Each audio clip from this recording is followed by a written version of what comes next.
पुढची महत्त्वाची बातमी सोलापूर जवळच्या कुर्डुवाडीतनं आहे। कुर्डुवाडीमध्ये एक मोठी कारवाई करण्यात आली आहे भोंदूगिरीच्या विरोधात आणि फसवणुकीच्या विरोधात। पोलिसांनी भोंदू मनोहर भोसलेला अटक केली।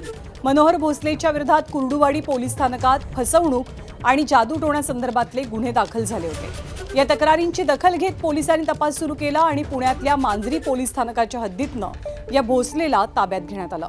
भोसलेवरती जादूटोणा करून लोकांची फसवणूक केल्याचे आरोप आहेत। या प्रकरणामुळे परिसरात खळबळ माजलेली असून अशा भोंदू बाबांच्या विरोधात कडक कारवाई करण्याची मागणी नागरिक करतात।